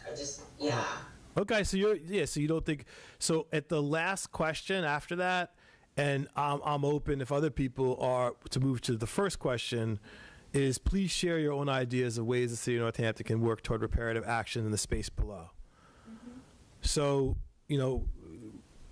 this is. I think it would be far more interesting to see what people come up with that they think is reparative action. Yeah. And that will give us a sense of whether or not the things that we've been talking about are even in the ballpark or are even meaningful to the Yeah. residents of Northampton. Yeah, I hear what you're saying. I don't agree with it, You're but pushing them towards something. yeah, I see what you're saying, but at the same time, I see the limitation of doing this, but I do want to hear feedback from the community about the initial ideas we have. Yeah. All right, so we do lose something. I agree with you, Marcia. We lose something because we are priming the pump, but at the same time, we have worked on these, and getting feedback from as many people as possible about the ones we have, to me, outweighs that. So that's my opinion. Other commissioners want to, we heard Marcia's opinion. Other commissioners want to weigh in? Renika, and then Jeremy. I think if you're doing a survey and you actually want people's real opinions, Yep. it is more important to get their feedback first. Mm-hmm. And instead of saying, what do you think of these reparative whatever, Mm-hmm. you would say you could give them a list of things Mm-hmm. and say rank this in order of importance, but only after you ask them what they think they should do, because otherwise you are subconsciously guiding them to pick these choices. So if you are insistent on them being in here, then they need to be at the bottom of the survey. Yep. After they've already given their list of things. Okay. Yeah, I And think. when it comes to just actual study design, if Yep. you want people to give you their honest opinion, then you need to give them the space to give you their honest opinion, and then you have to take your ideas and put them later. Okay, that sounds great. To be honest with you, I wouldn't even do this part. We know, Marcia, you already said that, though. Marcia, you already said. Can No, I mean, she's right. She's technically she's right. Invalid study design says that if you actually want people's ideas, then you have to ask them, and you ask them the same question in different ways. So instead of saying, do you agree or disagree, you say you can have open-ended questions for what people think, because we're not trying to get data from this part of the survey. Right. We're not trying to do quantitative data here. We're trying to get qualitative information out of Black Northamptoners. Okay, so your suggestion, Renika, and just real quick, Marcia, Renika, your suggestion is to ask for their. Let me just get this clear. Put first the question that says, what ideas do you have for reparative action, and then say, would you support or rank? Which one? Which one? Where you guys want to get clear? Is it put rank order or would you say just ask it as a question? So in other words, instead of go ahead. I mean, if you can ask it as a question, but it needs to come after their ideas and after it actually should just come at the end. It really should be the last thing they do, because you don't want to prejudice any of the following questions about this. You really if we're gonna leave them in, they need to be the last thing in the survey. Okay, sounds great. So we'll move that to the back. I think some of Go ahead, Marcia. be a part of the qualitative, either focus groups or qualitative interviews, because you're pushing them toward what you want them to think. And I mean, this is very clear from this, and that is not on a survey. Okay. That's just, I want you to do what I want you to do, so I'm going to give you a limited way of looking at something. Okay, thank you. So I just disagree with that, but we can get at some of these things through the education process. Mm-hmm. Which I think is why Tom always said, we need to do some education work first, and then we do that kind of data collection. I think getting the information about the background, some of the things, the subtle things that go on in Northampton, some of the outward things that go on. I think if we just got that for survey information, that would be more valid than trying to do this stuff right here. Because this stuff is pretty meaningless if you're pushing people in a direction. Okay. It doesn't have validity. It's just you saying, okay, well, if you had to pick out of these 5 things, tell me which one you would pick. Okay, thank you. Rachel. First of all, I think that, Marcia, you're totally correct about the focus group idea as a way to dig in and clarify and give people a chance to really brainstorm. I think that's the way to go. In my mind, I like the idea of having the blank space first, of them being able to say what they think. But I do think that there is some value to having a list, because I think it can jog people's memory. For the people who are just kind of, maybe they can only think of one or two things. And then after they've put their thoughts, they can look at the list and go, oh yeah, and that, and that, and that. Okay, and if asked as a question, as Renika suggested, it might actually sort of deal with that, because it's just a more general topic-based question. So that might account. But Marcia's point about putting it at the back, and Renika's point about it in the back, I think will hopefully be able to give them some, their own authentic one, and won't give the impression that we're necessarily pushing them one way or the other. Jeremy, go ahead, and then we'll keep going here. All right, yeah. I think, I agree with Marcia, actually. I think we should remove that section entirely from the survey. As again, I'm very much worried about that kind of pushing idea, that biasism. I'm also worried about, like, if we do get something, a lot of people haven't read the preliminary report, or kind of have this lack of actual action, engaging people and reading this preliminary report. So I'd be worried about, like, undercover bias in this case from any of those questions that we get. So I think it would be either we could have those questions in a separate survey, or I think the more likely, as Marcia was pointing out, we could have these, of course, during those open-ended discussions with the community. We could, present the preliminary report within the community, within those groups, and they could talk about it and discuss it, because I feel like that could have a more better effect overall on sort of thing. But I think we should. But I think what's really important is having that kind of open-ended question about, what do you think? To give that open response question. Yeah, makes sense. Okay, great. So the next section. We could give them some areas to think about: education, financial. We could give them some broad areas, like such as in these broad categories, areas, and then they can comment on it. But I mean, it's like a, this isn't even veiled, honey. So yeah, no. So the next section gets at what you just said, Marcia. So the next section, it says, it sort of does this. Please share your, blah, blah. Do you support any of the following reparative actions sponsored by the city of Northampton? And so these are ones that I came up with just from looking at other surveys and just, at various programs that I've been involved in. And so these are some examples that also accomplish similar to what Rachel said by ideas that people might have thought of. So one is diversity advocate. It exists in many institutions, someone designated specifically to ensure that there is diversity in the pool and takes into consideration, so that's just a sort of a broad thing that exists that, is designed to try to help move entities from the same old pattern of selecting based on their own bias, certain types of people, et cetera. Let me go through all of them that we could talk about them. Mortgage counseling, again, something that's come up. Other cities and places have come up with this as an idea of reparative action.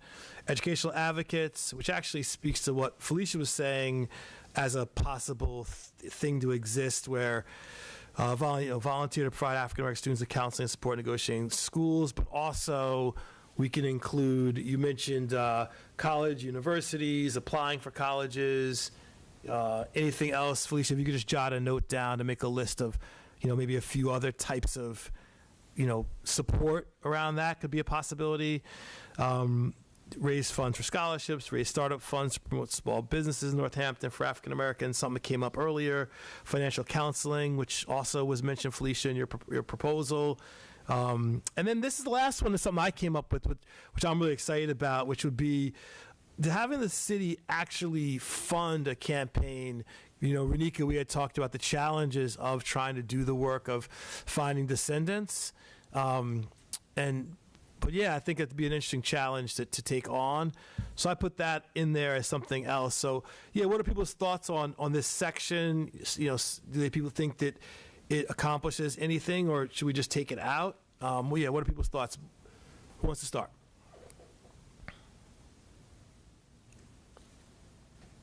Well, Okay, yeah, go ahead, it's Rachel. Yeah, And then Marsha next. I said it a minute ago. I think it could be useful.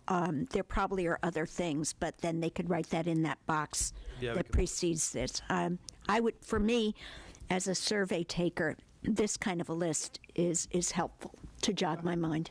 Okay. Marsha, you unmuted, so I'm going to take that as did you have some suggestion or comment? Or did you not? Once Yeah. again, this stuff is way too sophisticated for a simple survey. Okay. And you said that you wanted to keep it to 15 minutes. You had me with the survey where we stopped before we got into all of this stuff. Over, so This stuff is like guiding people in certain directions. yeah. I think this stuff is for the more sophisticated conversations that we'll have with people when we do focus groups and interviews. Okay. I would have stopped where we asked about the subtleness, the openness things. Yeah. And that's a quick 15-minute survey Okay. with the demographic information. You get into this stuff, now people are going to be like rolling their eyes back and not wanting to do it. I would have stopped 2 pages ago. And I think you can get people to do that. Okay. Thank you for your critique. Others. I disagree. I think that this is important, and I think it's that, one, thank you, Usman, for putting all this work into this, and I think that it will jog some folks' memories or help them. And while I understand the point around sort of guidance, I think, we are doing a disservice by assuming that folks wouldn't do this or that they can't do this. And if there are questions, I imagine that the survey will also give some guidance of like where you can reach out to if you have questions about the survey. Okay. The good thing about a survey and the surveys that people want to fill out is that they're simple, they're easy, and they're not going to take more than 10 to 15 minutes to Yep. I agree. Right. If you want to do surveys like where you get into the nitty gritty and the meat of things. So you're talking about the qualitative versus quantitative. Is that what I understand, Marcia? No, this quantitative is not really even a factor here because we can't really, we'll be able to give some simple numbers, but we're not going to be able to really develop anything quantitatively out of this. But what I do think is important that we can do is, if we want to get into some of this richer conversation, I would save that for the interviews and the focus groups. And I did reach out to one of the foundations because I was trying to see if we could have even gotten some money to get the young people to do surveys, because then I would do that. You could pay somebody to do a survey where you're going to get into this kind of stuff and ask them these kinds of things. Okay. But I think at the grocery store, you stopped me. You got me at the first 2 pages. You're pushing me into the 3rd and 4th and 5th page. I'm done. You know what I mean? Let's. So I just think people should think about like what people's tolerance is for doing this. Okay. Other thoughts about this section?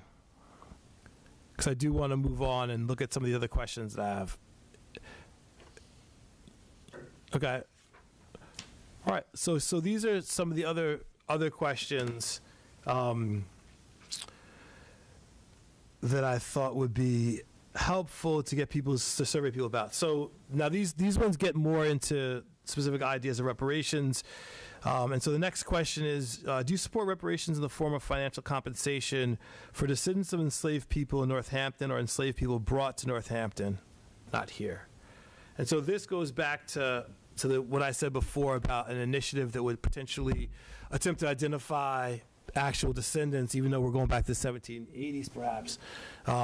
But actually those that were here and then led, which Marcia, you had brought up, who left in the 1850s too, would potentially qualify. So this is a question that's more directly related to reparations.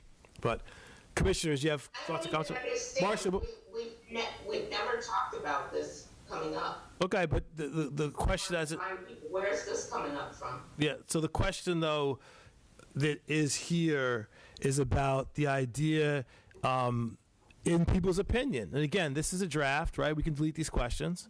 But I'm curious, and the reason I wrote the question, maybe is if we are able to identify families of descendants of enslaved people, the question is, would people support reparations for them? That's the question. And I'm asking Marsha, I'm asking everybody. So could we just make sure we get everyone's participation? I'm just giving you my opinion. Like, Yeah, no, I want to.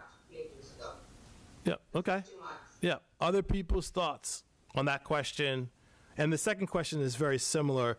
We have identified a specific community in Alabama, most likely. And again, this is a draft. This one is more limited. I need to work on this last one. But if we identify a community in the South that we know descendants were here and worked in Northampton, were brought here as enslaved people, would people support reparations for them? Yeah, question. I would take that one out. I find it confusing. Okay. Yeah. Other thoughts on just if we were to identify, this is more analogous to communities in the South where you're seeing this happen. I believe we can find it. There's going to be some work, but the next question. Okay. Go ahead. Can I just say, Yeah, go ahead. say something? This is fascinating to me. I just got a small grant to go to Alabama to study what is it, from enslavement to mass incarceration. Yeah, the museum. Look at that museum and see what information we can use from there. And, I think this is interesting. Yeah. But this is so much more sophisticated than the average person. Okay. You know what I mean? Yeah. I think this would be a great question if we wanted to bring together a focus group, like around what Felicia was talking about. Yeah. We had that as one of the topics, right? Yeah. That would be a really interesting place to really get into and dig into something like this. Okay. But in a survey that you're filling out at a grocery store, I just think it's too sophisticated. Okay. The next question is this. The third one is similar. And this one is, do you support reparations in the form of financial compensation for enslavers who made their wealth from enslaved labor but lived in Northampton before, during, or after the Civil War? So again, these three are dealing more specifically with people, who either labored here and descendants or potentially made wealth here. And so, again, all around enslaved labor in the South. Anyone have any strong opinions about it? Say again? I would use great words of Tom. We need an education process before we try to talk with people about this kind of stuff. Okay. Other people have any ideas? Renika, Jeremy, others, about questions on a survey around these?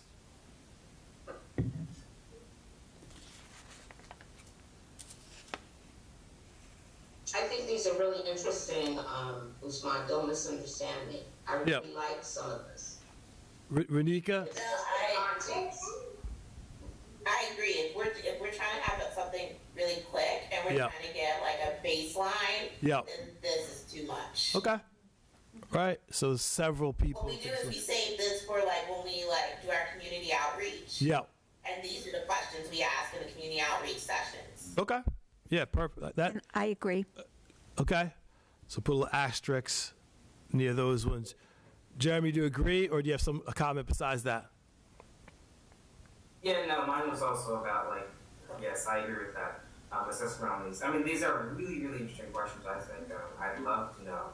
Yeah. It's something very interesting, even to bring up in my EPUS class. Maybe. Yeah.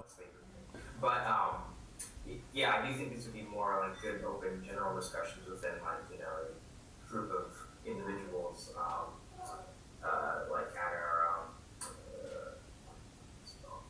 Okay. our Martin Luther, the First Church's discussion, for example. Okay. We might have these questions there, just as open-ended for, especially that the interfaith group. It'd be interesting to ask people who on that board these kind of questions. Okay. The next. I agree with Jeremy. The interfaith group would be a great place to do some of this. Okay. The next series of questions are really pretty broad and were used from other surveys. So, we can just kind of go through them. They're really broad, right? And so maybe we already, maybe we don't even need to go through them, but do you support financial assistance for buying or remodeling a house as a means for repair? Do you support financial assistance for renting home as a means of repair? Do you support financial assistance for starting or improving a business as a means of repair? Do you support educational scholarships as a means of repair? Although that's sort of been done in a private question. But do you support symbolic acts such as renaming, which actually is similar to something we had? So maybe this is a better type of question because it doesn't, it's not directly related to recommendations. And then the hot button one, do you support cash payments as a means of repair? Are there other forms of repair that you believe should be considered? If so, please explain. Again, in the spirit of trying to hear people's input, which we could put at the beginning. But all these series of questions are all like the sort of questions that you find in other surveys, other places. And they're broad, but, perhaps they'd provide us with information that would be helpful. So any thoughts on this series of like more direct, broader reparations-like questions? You said something that I thought was very interesting. You said the hot button issue. I don't know, why is it a hot button issue to say, do you support cash payments as a means of repair? Why is that a hot button? I think it's just generally the one question and response that is the most divisive among people, particularly black people. It's probably the question that divides people the most. If you start talking about symbolic, that's the least. No, I say the least hot button would be, will you acknowledge the fact that slavery and racism has been a significant force in, this city or town? That's like the least. Like, okay, I acknowledge it, right? You start talking about cash payments, I think it's, it moves towards who's going to get it when, and that's been the seat of most of the controversy, Marcia. But again, a question to be asked or not, I just put these questions there because they're a part of questions that other places have asked and used. Any strong, against, for, indifference? Do people think that it's, again, I already heard it's already too many questions, but people's thoughts about these. The thing that I find fascinating about what you said about that is that automatically, for some reason, becomes a hot button issue. That's at a very intellectual level. When you look at some of the things that have gone on at the federal level, when Coates is testifying, and then there are a couple of other people that come and testify. But at the everyday level, I'm not sure that people see this as a hot button issue. Okay, now, that's fine. It was off the cuff comment, Marcia. No, hold on. It was fine. I think it's a really good question, but not because it's a hot button issue. I think that it's fascinating that in all of the reports that I've read, it's never said why there's a resistance to cash payments. Nobody's ever collected data around that. And I think we could do something really interesting around collecting data around that. Because it doesn't show up in any report. All right, well, I've read the 3 reports that we're modeling ourselves against, Amherst, San Francisco, and what is it, Evanston? And they've never collected any data around that. That would be fascinating. Yeah, okay. Other thoughts, comments?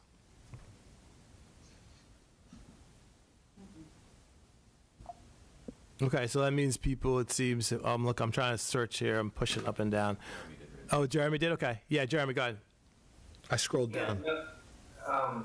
What Marcia brought up there was that, I think that would be interesting actually more as a parent survey off of this, on a different thing.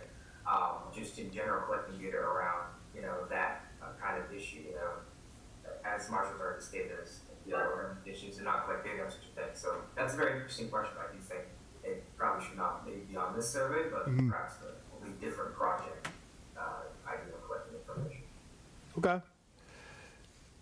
Other thoughts, comments, views about these types of series of questions?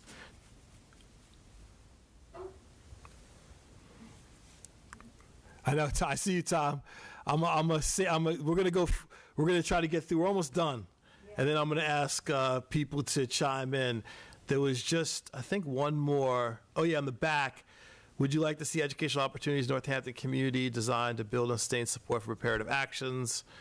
And maybe adding, please give examples, something like that. Please give examples. Yeah. Give I examples. think we're consistently saying to you, or at least the people that have spoken, this is just too much. Go ahead. Finish your point, Marsha. I think someone's unmuted by accident. Felicia, if you want to speak, go ahead.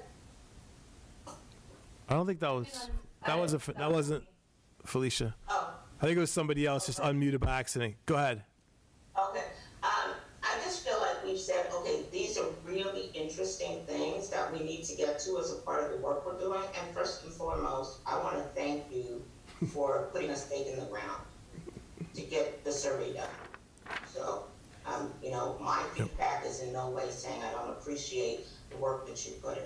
But I'm just letting you know that I think we feel like these parts in the back are for more sophisticated processes, and we'll figure out a way to do it. To do some of it, I don't know that we can do all of it, but we can do some of it for sure. Okay. That last question, any strong feelings for or against? It's just about educational institutions, opportunities, Northampton community, designed to build and sustain. It makes sense to me. This is Rachel, because, you want to have something to end it on. That is, this is going to continue if there's interest. Okay. So just to be clear, and Sage, if you were following us there and taking better notes than me, the overwhelming majority of us believe we should move all of the suggestions that we have so far that's in the preliminary draft to the back. Okay, so that's one takeaway from our conversation. I know there's some people that think we should get rid of it altogether, but at least move it to the back and informing people. These are the current recommendations, preliminary recommendations that the commission has come up with. Please check off. Fine. That's not what people said at all. No, you didn't say it. You didn't say it, but people did say it. I'm saying that most people felt like we've got to watch it, how long it is, and then to say that people felt like those recommendations should be on there. It's just not true. No. Hold on. Let me finish what I'm saying. People said No. Let me finish. Marsha, let me finish. What I said, to be clear, is that this will be moved to the back of the entire survey, right? And it would give people an opportunity to be aware of the preliminary recommendations that we have come up with, that you voted against, but everyone else voted to support, okay? So what I'm saying is that this would not be included in the survey as it is with agree or disagree or explain, and instead they'd be made aware of it, and it'll be the possibility of, commenting on any of them, giving us any feedback on some of what we have, right? So it wouldn't be included as a part of the sort of questions we're asking them, but it would be informing them and then giving them opportunity to comment on what we've come up with. Does that make sense, Marsh? That's a little different. That's not what people said. I don't know what is with you all in pushing this nonsense, but if you feel the need to push it, I just don't, at least be honest, be intellectually honest about what you're doing. Just say, hey, we want to get this information, and be clear and honest about it. Don't say you want to do a survey to really find out what people are thinking. That's yours. Marsha, you claiming that I'm being intellectually dishonest is offensive. And it's another example of things you say, and I talked to you about this when we met on Friday. When you get frustrated, you attack people. Don't attack me and claim I'm being intellectually dishonest. What I'm saying, and I want to be clear, everybody, is that yes, you are. You just said that I'm intellectually dishonest. Yes, you did. Stand by it. Thank you. Admit it. Okay, I don't think I'm being dishonest. What I'm saying for people is that I think it's important that we inform people of some of the recommendations we have and put it in a format that doesn't, as Renika pointed out, prime the pump, but just to give them information and give them an opportunity to give us feedback on their views about it. And so, Yeah, because people Marcia, at the end of surveys. yeah, That's what okay, people do. okay, so, 7 minutes, and yeah. said the public could comment. Yeah, so, Marcia, once again, you and I disagree, but maybe we'll have people, when I revise it based on that, people can chime in to me and Sage, because obviously we can't have a public conversation online with people's opinions about that. But it's fine. You know, we can disagree adamantly, angrily, strongly, and still move forward. I want to give people a time. Let me let Jeremy in, and I'll let people who have comments or general thoughts to chime in. We'll yield it back to them. Go ahead, Jeremy. This is more of a question about will this survey be available? Will this be shared to all of us, so we can all look at it? Oh yeah, of course. This is a preliminary draft to get people's impressions. Yeah, to get the draft shared. Thank you. Yeah. Okay. Yep.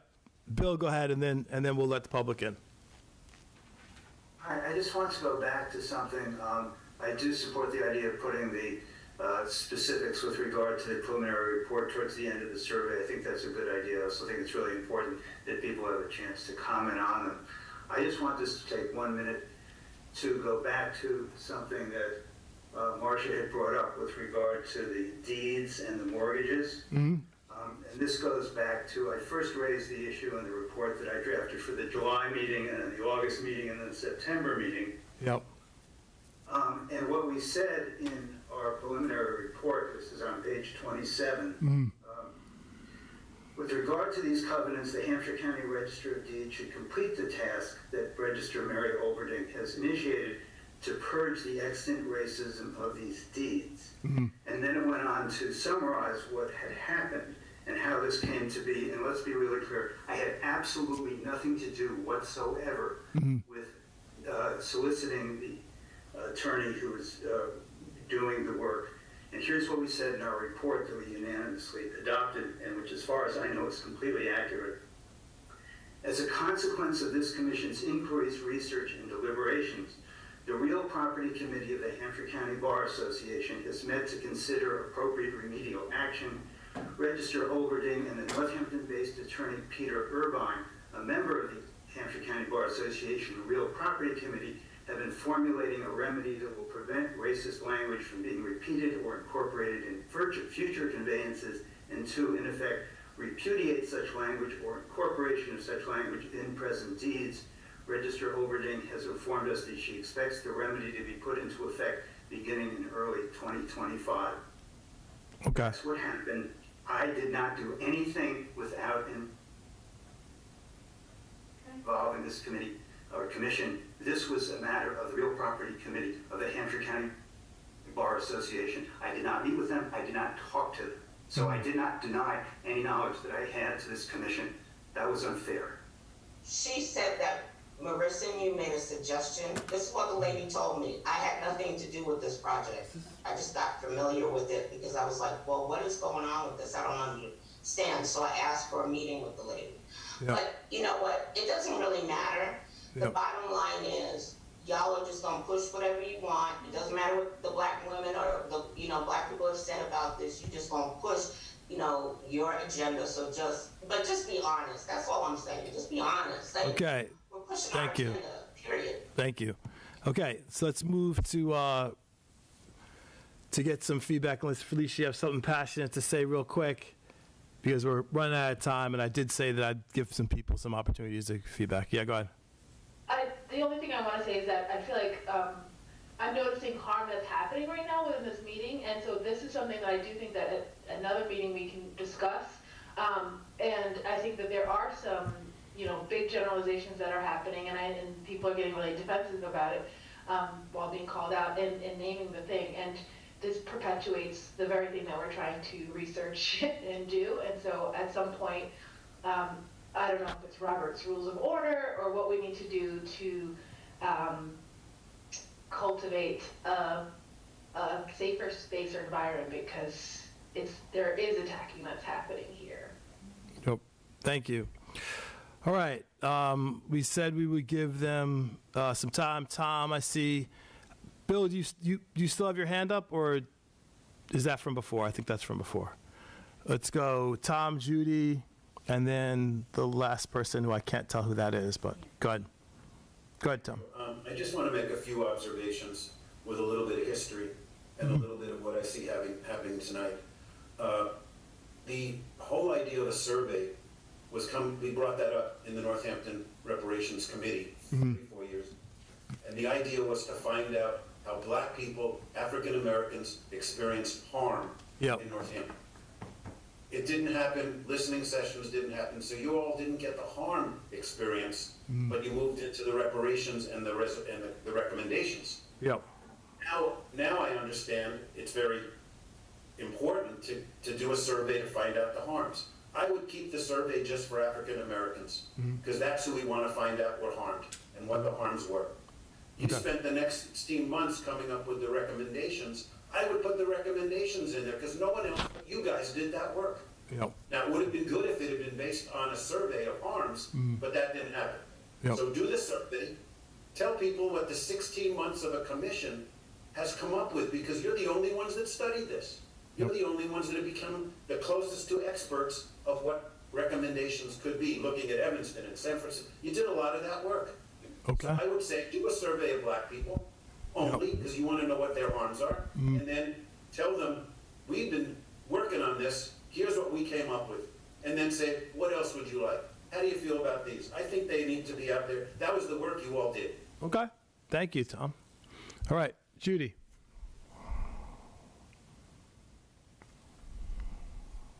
Okay, first, kudos to all this work and moving it forward. This is a good step now. I'm excited. I had a couple of tiny comments about the language in a couple of questions, and then one idea. There was a question way back when that talked about, have you ever felt because of a violation? And I think you should look at that word violation. Okay. Because I'm not sure it's just a violation by, when you're walking through the door at Walmart and someone stops you, that's not a violation. Okay. So that was one little word. And then it said, where did this confrontation happen? Maybe add select all that apply, because I'm assuming you're asking them once about experiences that they've had. So those are going to happen in multiple places, possibly? Yeah. Okay. Is this an online survey? Yeah, well, the goal is to make it online, available on a variety of platforms. So, yes. Okay. So when I met with the CBI Reparations Working Group earlier this week, and I brought this idea up, one thing that one person said was, you got to compensate people if you want them to do this, and if you want their time. So I had this idea, which is, you finish this survey, you get a $5 gift certificate to wherever you want to go. And I think that might really help people get to the end. And while you're doing that, you can split the survey into two, meaning there's the racial harm part, and then you say, thank you for doing that. You're halfway through, you can leave now. However, you would like to get your $5 gift certificate, answer more questions. Okay. Yeah, I think that's a really good idea, which I'll certainly take up with the rest of the commissioners and see if the language, because I think that actually is a good idea. Other comments? Okay. I think you've gotten some good feedback from the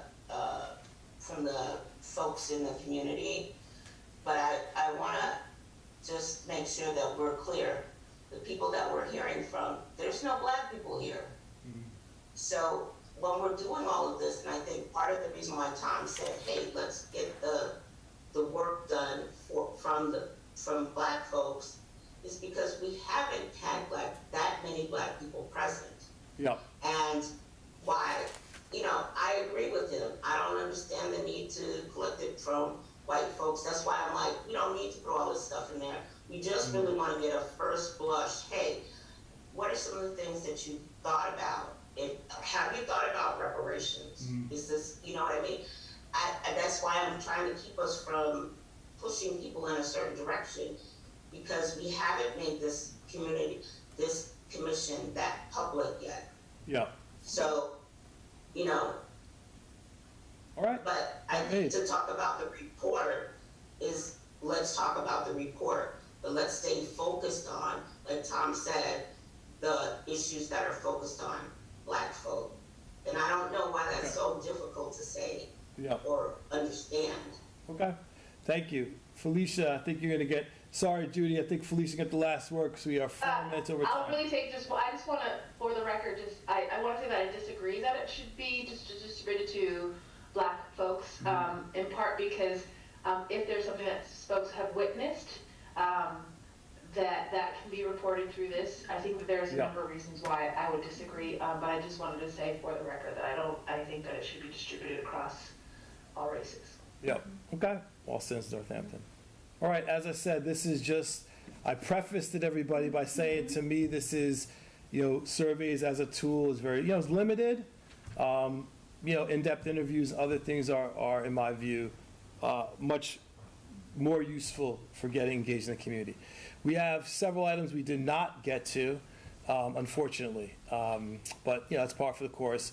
One of which is thinking about ways in which we can engage institutions that we've identified around racial covenants. So we're going to have to pick that up next time, unfortunately. And also, I have a strategic plan that I worked on, I typed up, that I'll be distributing to all the commissioners with the hope that I'll be able to get some quick feedback from you, and you can send it directly to Anthony and me about this strategic plan. And so, unfortunately, I'll just have to correlate ideas. And actually, now that I got some of what people said, I might even be able to modify some of this and add what people mentioned to it, actually. So that works out fine also. But I look forward to a couple quick updates that will be in the email, actually, because we're out of time. But I have a list in this initiative. I brought hard copies, but there's just one person here. But I do have a list of events that are taking place that I'm very excited about, which you can look at. They're involved with community engagement, and one that's being planned for, two that are being planned for February.